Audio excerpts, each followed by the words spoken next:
Assalamualaikum warahmatullahi wabarakatuh. Halo Waalaikumsalam semuanya, warahmatullahi. apa kabar? Semoga baik ya. Di sini Anggi sebagai moderator untuk program podcast Bersapa, Belajar Bahasa dan Sastra. Kegiatan ini dilaksanakan dalam rangka pemenuhan tugas PAB MPA Himasa Trasia 2021 yang diselenggarakan oleh kelompok 8 Mustafa Reza. Di sini Di kegiatan ini, kalian akan mendengarkan cerita pengalaman dan pandangan, juga pemaparan materi terkait bahasa dan sastra Indonesia dari pemateri yang pastinya keren banget. Selain itu, di akhir podcast ini akan ada persembahan menarik, yaitu kegiatan apresiasi karya cerpen berupa audiobook yang langsung dibacakan sendiri oleh kelompok kami. Jadi, tonton sampai akhir ya. Baik, sebelum memulai kegiatan ini, izinkan aku perkenalkan diri. Nama aku Anggi Rustiana dari Prodi Bahasa dan Sastra Indonesia, FPBS, Universitas Pendidikan Indonesia Angkatan 2020. Aku mau membacakan CV pemateri terlebih dahulu sebelum langsung menyapanya.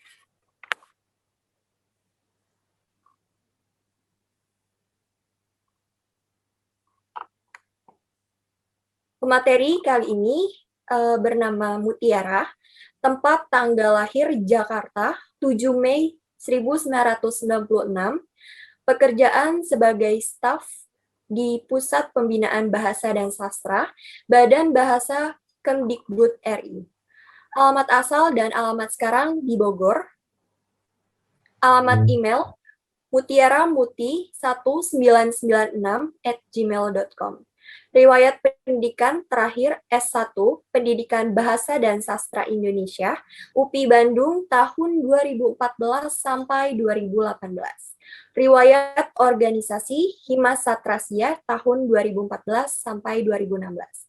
Moto hidup, hiduplah hidup. Bogor, 16 Maret 2021. Mutiara. Oke, langsung aja yuk kita sapa pematerinya. Halo Teh Mutiara, gimana Teh kabarnya?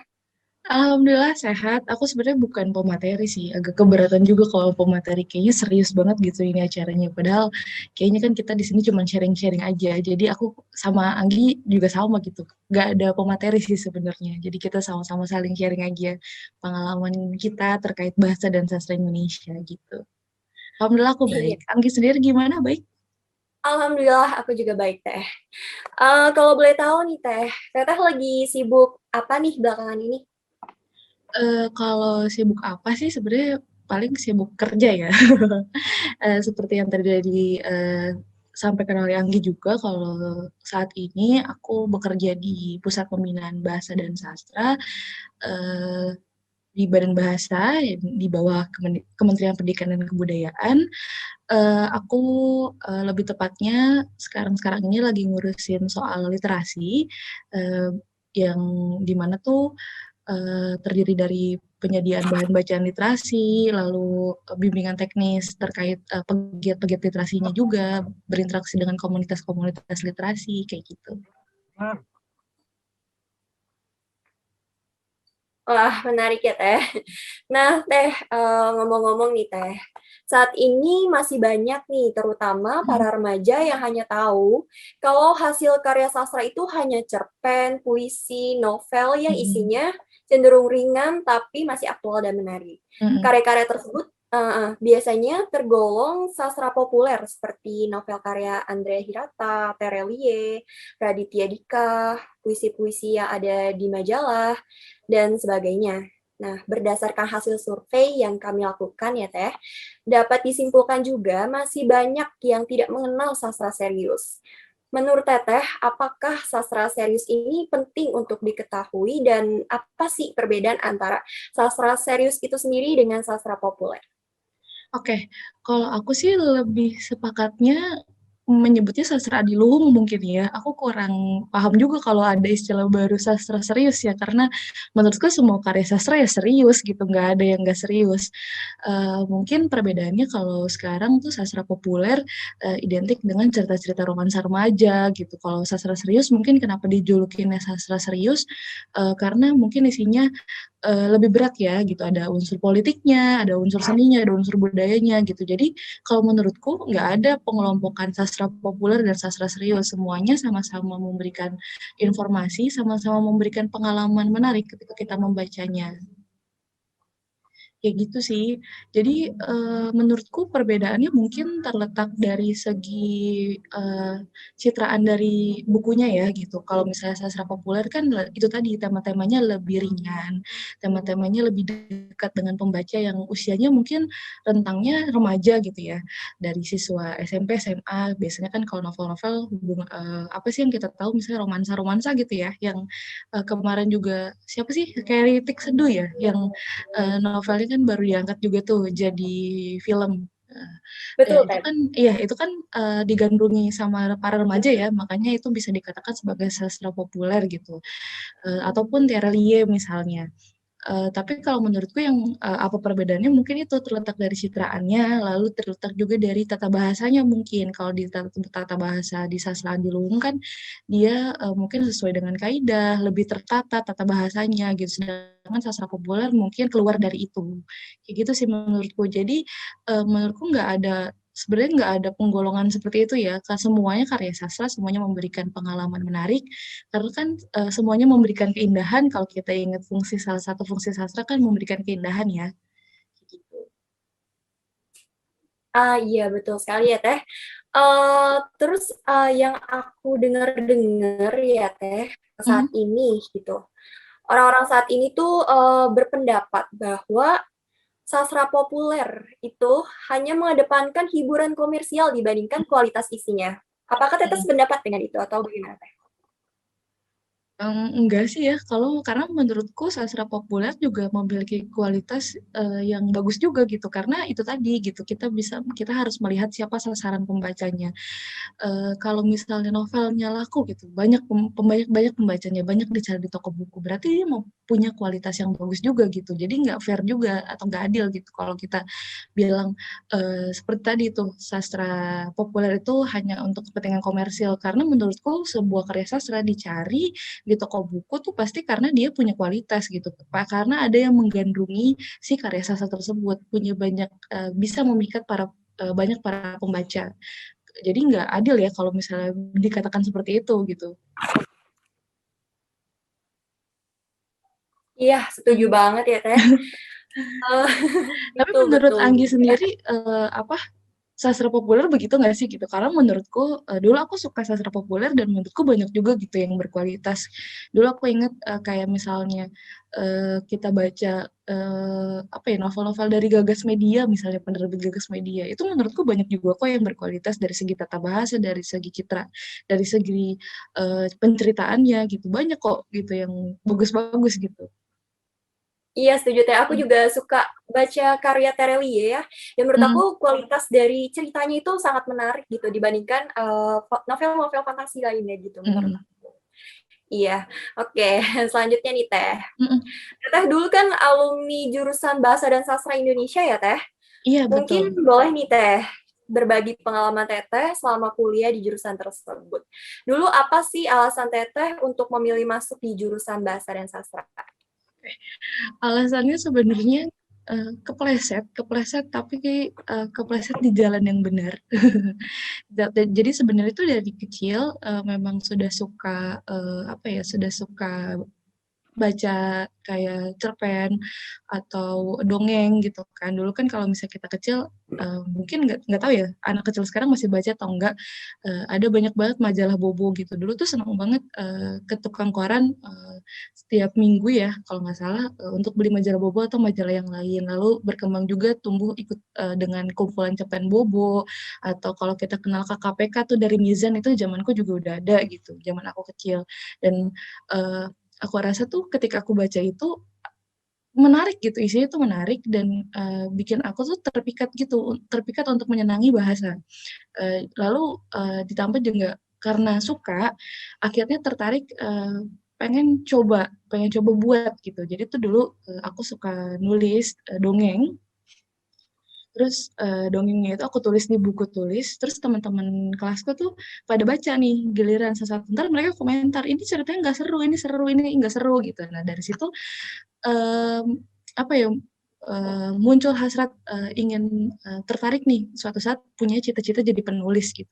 Cuman, seiring berkembangnya waktu gitu kan, anak kecil ya namanya juga cita-cita pasti bergeser, orientasi orang tua juga terhadap, pilihan cita-cita juga, ada gitu. Jadi akhirnya, sempet lupa tuh sama cita-cita, pengen masuk di jurusan Bahasa Indonesia, pengen jadi penulis itu gitu, malah mengejar hal yang lain. Terus tiba-tiba, di kuliah saat itu, yang menerima aku di universitas ya Bahasa Indonesia gitu. Cuman, aku nggak menyesali pilihan itu sama sekali karena menurutku ya aku memang suka itu dari kecil, terus, ditambah apa yang persepsi aku terhadap, jurusan Bahasa Indonesia itu ternyata jauh beda gitu. Ternyata, kita nggak belajar maksudnya nggak belajar kayak yang nggak membosankan juga sih sebenarnya pelajaran di bangku sekolah. Cuma menurutku kita belajar dari segi keilmuannya gitu dan menurutku itu yang membuatku merasa bahwa aku terpeleset di jalan yang benar. Itu sih kalau dari aku. Tersesat di jalan yang benar. Iya, Alhamdulillah gitu ya, Teh. Nah, alhamdulillah. heeh, Teteh kan, Teteh bilang tadi tersesat di jalan yang benar gitu. Nah, Mhm. bagaimana sih akhirnya Teteh bisa jatuh cinta sama bahasa dan sastra Indonesia gitu, menemukan esensi keseruan apa gitu Teh, kalau boleh? Eee, Sebenarnya esensi menemukan itu dari ini sih, aku, merasa teman-teman di lingkungan sekitar sih yang akhirnya membuat aku, merasa tersesat di jalan yang benar. Karena ketika ketemu banyak teman-teman yang memang, aduh pemikirannya jago-jago, mereka, karyanya udah banyak dimuat di koran gitu. Terus ngobrol sama mereka, ngobrol sama teman-teman yang juga sering ngirim jurnal, kebahasaan lalu dimuat, di dalam proceeding, itu tuh menambah banyak ilmu yang aku rasa kayaknya kalau aku nggak kuliah bahasa, aku nggak ngerti gitu. Karena menurutku kuliah bahasa itu, apa ya, menariknya, kita tuh bahasa itu kan, bagian dari hidup kita. Bahasa itu nyangkut sama politik, bahasa itu nyangkut juga sama macam-macam, politik, ekonomi, kita bisa debat sama orang juga karena bahasa, kita bisa bertukar pikiran karena bahasa dan menurutku itu yang bikin aku jatuh cinta gitu. Ternyata semakin, kita ulik, semakin banyak menemukan hal baru karena bahasa kan dinamis, perkembangannya juga dinamis. Kosakata baru itu juga, menarik untuk dipelajari gitu. Jadi menurutku akhirnya, itu tadi lingkungan, karena banyak ngobrol, banyak sharing sama, teman-teman, sama senior waktu di bangku kuliah, itu akhirnya yang membuat aku akhirnya merasa bahwa, "Wah ini kayaknya pilihan yang tepat nih," gitu. Apalagi alhamdulillahnya, bisa bekerja juga di bidang bahasa juga, bidang bahasa dan sastra. Jadi, setiap hari tuh selalu menemukan pengalaman-pengalaman menarik, gitu.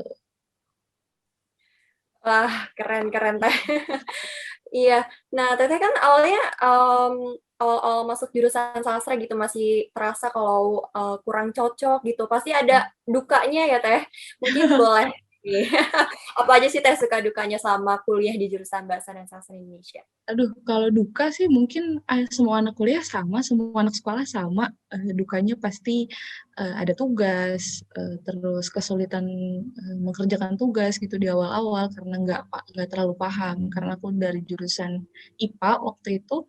Jadi, sempat banyak tanya juga sama teman-teman yang dari jurusan bahasa gitu, untuk tugas-tugas di semester awal sih.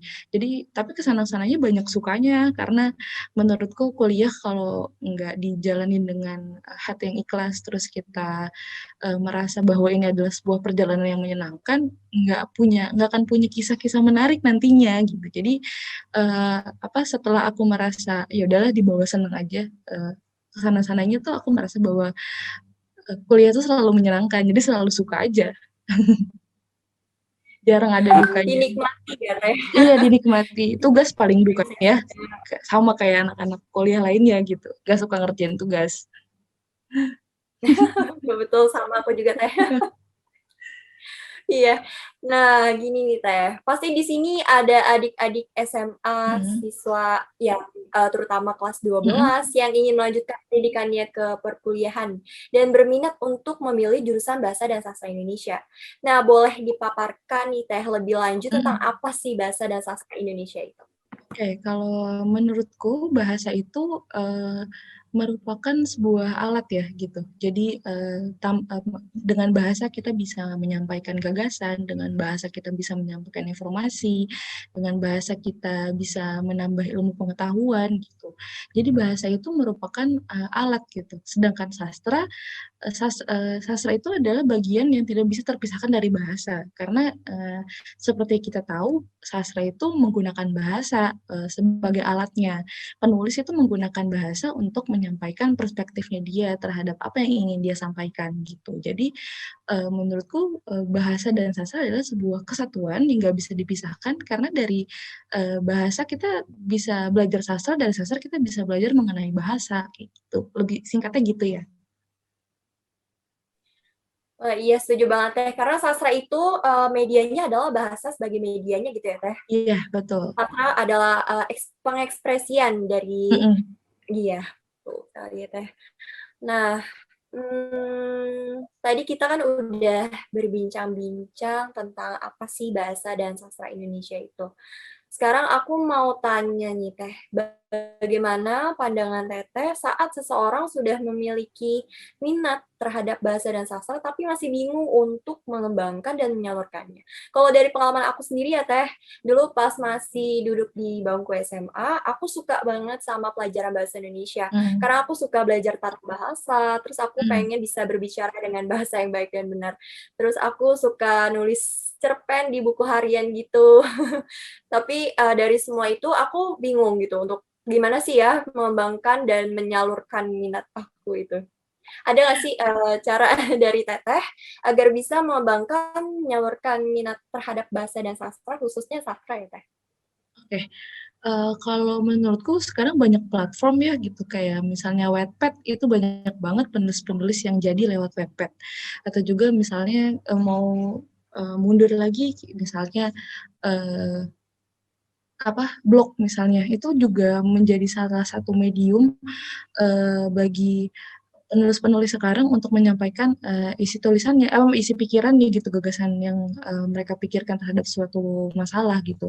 Jadi, menurutku nggak usah takut gitu ya, untuk kekurangan media karena banyak banget kalau kita kirim ke koran pun bisa, kita kirim ke majalah bisa, mau kita publish sendiri, mau kita publikasikan sendiri lewat, misalnya itu tadi bantuan dari teknologi ya, ada Wattpad, ada blog, atau misalnya kita mau nodong juga nih ke penerbit-penerbit indie, mereka juga banyak kok yang mau terima naskah kita, asal naskah kita memang, layak gitu untuk diterbitkan. Jadi banyak banget medium-mediumnya, atau mau ikut lomba-lomba kepenulisan, misalnya lomba kepenulisan cerpen, atau kayak misalnya, IKJ, Institut Kesenian Jakarta kan DKJ, Dewan Kesenian Jakarta kan selalu ini ya, selalu membuka sayembara kepenulisan tuh, baik itu puisi atau novel gitu kan setahuku. Itu juga bisa coba diikuti oleh teman-teman gitu.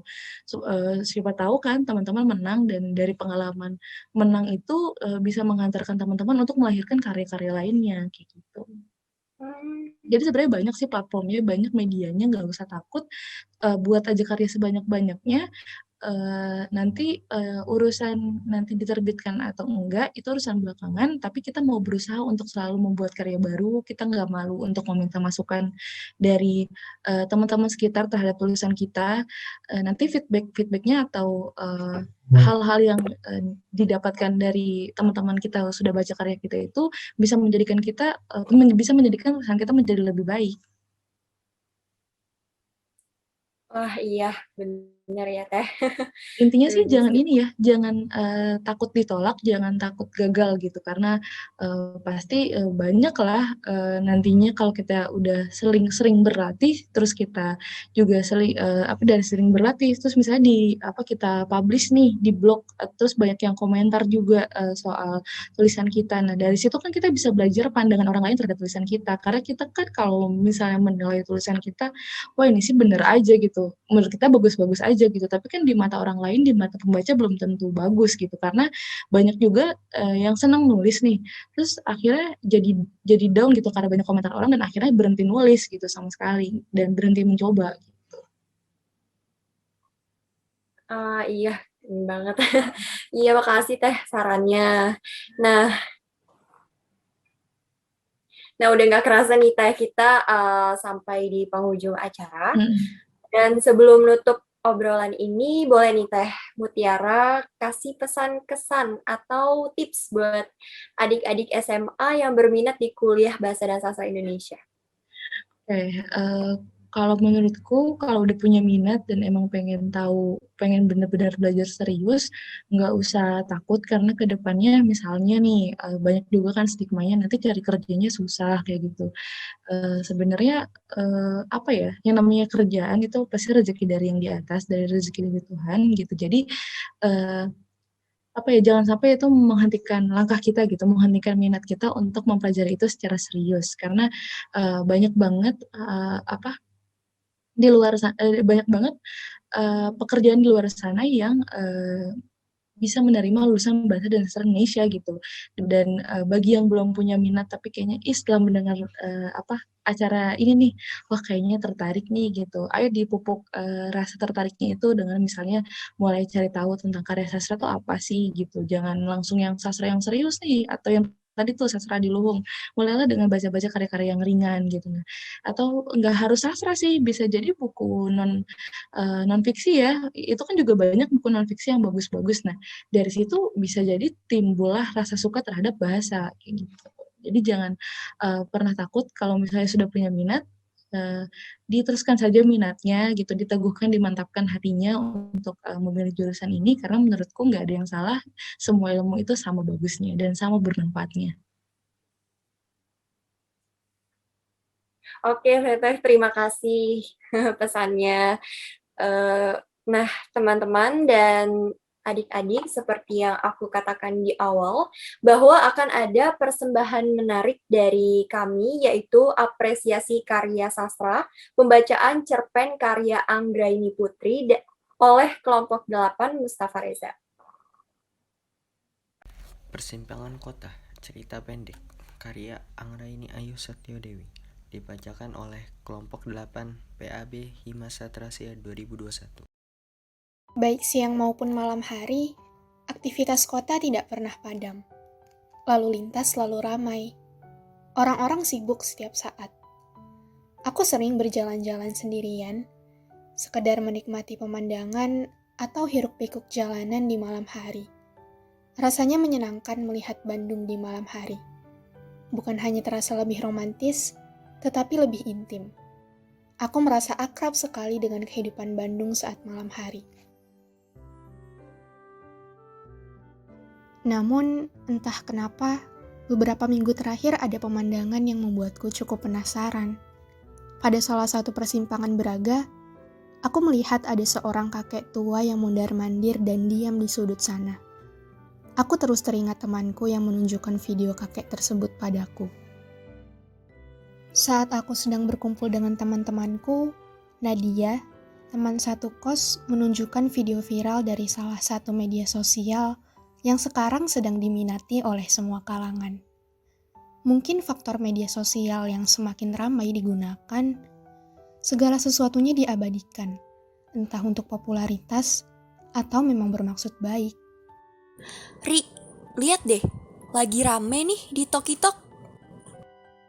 Ucapnya sambil memperlihatkan layar ponselnya. Dalam video yang diambil dari kejauhan, ada seorang kakek-kakek yang terdiam dengan lesu. Tulisan dalam video itu mengatakan, kakek ini kasihan banget. Selama ini selalu menunggu seseorang dan gak pernah ada yang datang menemuinya. Aku hanya tersenyum singkat dan melanjutkan pekerjaanku. Sedangkan teman-teman lainnya sibuk menonton video ini dan membicarakan kakek tersebut. Bukannya aku tidak punya rasa kemanusiaan, tetapi zaman sekarang itu semakin sering orang yang berpura-pura hanya demi konten agar populer. Jadi, aku cukup malas dan tidak tertarik melihat konten seperti itu. Ini tuh di Braga kan? Tanya Yura, disahuti anggukan yang lainnya. Kita ke sana aja tuh. Ngapain? Tanya Olivia sambil menyeruput es frappuccino miliknya. Terkesan agak ogah-ogahan, Yura menjawab. Ya kepo aja. Beneran apa bohongan? Kalau beneran kan bisa kita bantu. Terus pas ketemuan sama orang yang ditungguinnya, kita viralin deh. Timpal Nadia. Kami bertiga mendengus kesal. Nadia cukup gila popularitas. Segala-galanya ia bagi ke media sosial. Entah itu bahagia, sedih, masalah pribadi, bahkan sampai masalah orang lain. Nadia memang sekarang cukup menyebalkan. Tetapi dulu dia tidak seperti ini. Penindasan yang dialaminya pada masa lalu menjadi faktor utama perubahan sikapnya sekarang. Mungkin untuk masalah Nadia lain kali akan aku ceritakan atas izinnya, sebagai pelajaran untuk kita semua dalam menjalani hidup. Udah jangan mikirin viral mulu, harus ikhlas Nat. Tegurku yang dari tadi masih memilih diam. Aku sudah selesai dengan pekerjaanku, dan mulai membereskan laptop. Nadia hanya menyengir atas teguranku tadi. Pada saat itu, obrolan dengan cepat berubah haluan ke topik lain. Kakek di persimpangan langsung kami lupakan begitu saja. Namun, sekarang aku malah terngiang-ngiang akan kakek tersebut. Aku jadi penasaran, dan benar saja, saat aku iseng melewati Braga, kakek tersebut ada. Dan sekarang sudah masuk minggu keempat sejak pertama kali aku memperhatikan kakek tua itu. Keadaannya cukup memprihatinkan. Usianya sudah senja. Akan lebih baik jika sang kakek berada di rumahnya, bermain dengan cucu-cucunya. Entah siapa yang ia tunggu dan untuk apa ditunggu. Aku memilih masuk ke salah satu coffee shop di sekitar sini. Niatku untuk melanjutkan proyek yang sedang aku kerjakan. Selang beberapa lama, mataku kembali tertuju pada kakek tua tersebut. Aku lihat sekelilingnya cenderung tidak peduli, sama seperti yang aku lakukan. Dan dari kejauhan, ada juga yang memperhatikan, juga curi-curi merekam seperti video yang aku lihat sebelumnya. Kakek itu sadar nggak sih kalau banyak yang merekam dia? Pikirku, aku benar-benar penasaran sekarang. Mau pesan apa, Mbak? Tanya seorang pelayan di sana, memecahkan konsentrasiku pada kakek tersebut. Americano aja mas, 1. Jawabku cepat. Pelayan tersebut segera mencatat pesananku. Baik. Ada lagi? Aku menggelengkan kepala padanya, dan ia pun pergi menyiapkan pesananku. Ya udahlah ya, beresin urusan sendiri dulu, jangan ganggu urusan orang lain. Aku mulai membuka laptop. Seusai pengerjaan proyekku hari ini, waktu sudah malam. Aku sangat lelah dan ingin pulang. Berjam-jam duduk dan fokus di depan layar laptop itu sangat melelahkan. Aku meregangkan tubuh sesaat, kemudian menghabiskan makanan dan minuman yang tersisa. Pandanganku kembali tertuju ke arah persimpangan. Kakek itu masih ada. Karena rasa penasaran yang terus menghantui, akhirnya aku memutuskan untuk menghampiri kakek tersebut. Malam kek, sapaku. Sedangkan kakek hanya menatap jalanan dengan pandangan kosong. Boleh saya duduk sebelah kakek? Aku mencoba memulai kembali pembicaraan, sesopan mungkin. Tidak ada jawaban. Aku melihat sekeliling kami. Jalanan cukup sepi. Waktu sudah menunjukkan pukul 10 malam. Hanya tersisa rasa lelah dari orang-orang yang sudah bekerja keras seharian. Namun, ada pula yang baru bersiap untuk kerja. Tidak ada respon dari kakek tersebut, hanya membuatku jadi merasa tidak enak. Kakek ini sebenarnya orang baik atau jangan-jangan punya komplotan? Baru saja aku memutuskan pergi, kakek tersebut mulai berbicara.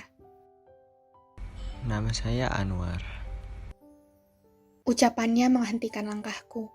Aku menoleh ke arah kakek bernama Anwar tersebut. Aku mengulangi namanya dalam hati. Anwar. Tanpa tawaran atau pintaan, aku langsung mengambil posisi di sebelah kakek Anwar. Nama saya Erika, kek. aku mulai mengenalkan diri. Saya sudah lihat kakek selama beberapa minggu terakhir. Iya, saya tahu. Hah? Beliau tahu? Aku harus balas apa? Maaf ya kek, kakek pasti gak nyaman. Aku menggaruk tengkuk leherku dengan tidak nyaman. Kakek Anwar menoleh kepadaku. Ternyata tatapannya menyiratkan kesedihan mendalam, kehilangan. Aku merasa sedih dengan tatapan sendu kakek Anwar. Kepercayaan diriku sirna seketika. Aku tidak tahu harus bicara apa lagi padanya. Tahun 98 lalu, saat kerusuhan terjadi, sebelum kejadian itu saya keluarga ke sini. Kami sedang jalan-jalan. Istri saya gembira sekali. Anak saya yang paling besar namanya Bayu. Senangnya itu pergi sama kawan-kawan dia buat kegiatan kuliah. Hari itu dia sempatkan ikut kami sekeluarga merayakan hari ulang tahun pernikahan saya dan istri saya. Bayu selalu jahil ke adiknya Sari, tapi kami semua tertawa gembira. Kami jalan-jalan, makan siang di salah satu tempat, ngobrol, tertawa, senang semua pokoknya hari itu. Kakek Anwar menyampaikan ceritanya dengan berapi-api. Seakan-akan kenangan itu sangat berharga dalam hidupnya. Senyum terukir pada wajahnya. Sendu di matanya bergantikan binar. Bayu makannya lahap sekali, ibunya sampai khawatir Bayu tersedak. Padahal ya namanya anak laki-laki sering berkegiatan, pantas loh lapar terus. Seberesnya kami makan, Bayu ditelepon sama kawannya. Bayu jawab iya saja. Saya nggak paham lagi ngomongin apa saat itu. Setelah teleponnya beres, Bayu pamit, Pak, Bu, Bayu pamit ya mau ikut demo. Saya langsung nyeletuk, Mas, jangan sekarang. Ini kan hari ulang tahun pernikahan ibu sama bapak. Mas, masa masih ngurusin demo? Iya, saya setuju sama ucapan Sari. Masa keluarga ditinggal gitu saja?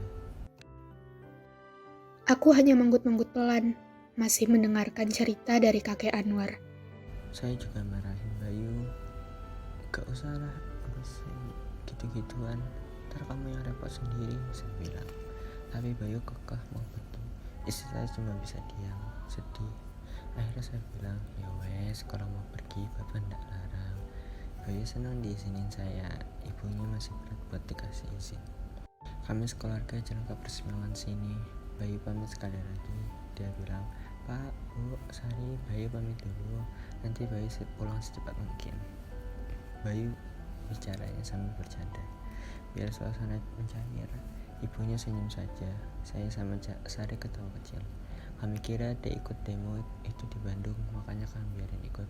Tapi Bayu gak pulang-pulang. Kakek Anwar mengakhiri ceritanya dengan senyuman pahit.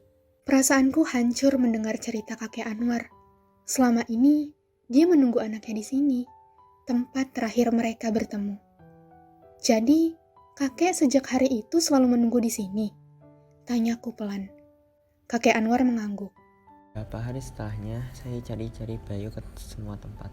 Saya datangi kawan-kawan dia yang ada. Saya tanya salah satu. Mereka jawab, Bayu berangkat ke Jakarta. Mana bisa saya susul ke Jakarta? Rusuh sekali Jakarta itu. Kalau saya nggak kembali juga, nanti nasib istri saya dan anak saya yang lainnya jadi korban. Istri saya nangis-nangis terus sejak hari itu. Sari juga sangat sedih. Kami menunggu Bayu pulang. Saya selalu di sini dari dulu. Tapi ya nggak paham juga kenapa orang-orang baru ribut sekarang. Saya masa bodoh saja sama mereka. Tidak ngaruh apa-apa ke saya. Bayu tetap belum pulang. Mendengar pernyataan kakek Anwar, aku cukup terkejut. Kakek Anwar sangat sadar betapa orang-orang memperhatikannya. Aku bertanya-tanya, apakah kakek Anwar tahu bahwa dirinya juga direkam? Kakek Anwar menepuk punggung tanganku. Istri saya meninggal tahun lalu. Saya rasa mungkin dia sudah bertemu Bayu, tapi saya juga masih berharap Bayu berjalan datang kembali ke saya dan Sari. Aku benar-benar merasa sedih mendengar ucapan kakek Anwar. Apa yang terjadi padanya benar-benar tidak adil. Kebahagiaan direnggut dari hidupnya secara paksa, menyisakan duka yang tiada berakhir. Aku langsung memeluknya dengan erat. Kakek Anwar menangis di pelukanku. Sesaat, aku seperti memeluk kakekku yang tidak kembali juga seperti Bayu. Saya mau anak saya pulang, Nak. Ucapnya dalam tangisan. Tadi selalu bilang, ikhlaskan Pak, ikhlaskan. Tapi saya selalu menunggu anak sulung saya pulang. Akhirnya aku mengantarkan kakek Anwar pulang. Sari menyambut kedatangan kami dengan rasa terima kasih. Sari dan suaminya mengalami kecelakaan yang menyebabkan dirinya pincang. Sedangkan suaminya meninggal. Kini Sari hanya tinggal dengan kakek Anwar dan anak-anaknya. Kakek Anwar sendiri yang selalu datang ke persimpangan menunggu anaknya, Bayu.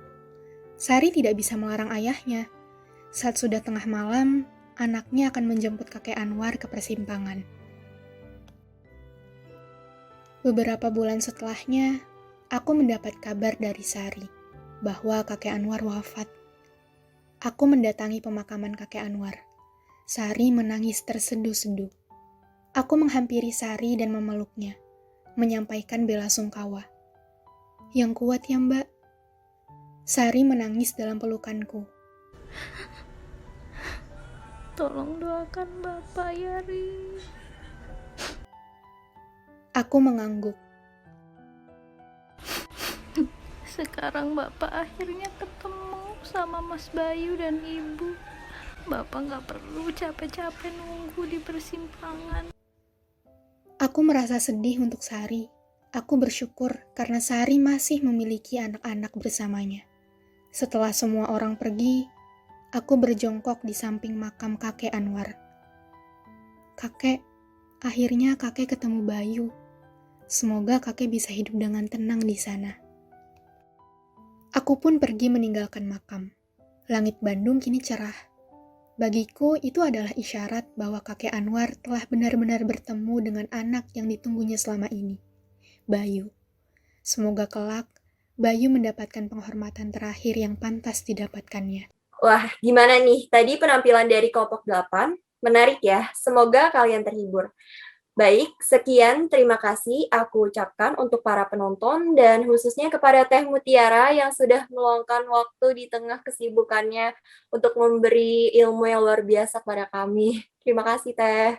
Iya, sama-sama. Senang kok bisa ngobrol sama teman-teman semua, bisa sharing-sharing apa aja yang pernah dilalui nih saat masa kuliah. Iya, semoga kalian dapat menikmati, mengambil banyak manfaat dari podcast ini, dan semoga dapat menjawab keresahan dan keingintahuan teman-teman dan adik-adik sekalian. Semoga kelompok 8 bisa menyelesaikan PAB dengan lancar hingga tahap akhir nanti. Kepada adik-adik dan Madepdik Satrasia, silakan mengisi lembar evaluasi yang ada di description box agar kami dapat mengetahui sejauh mana pemahaman setelah mendengar podcast ini. Terima kasih dan sampai jumpa.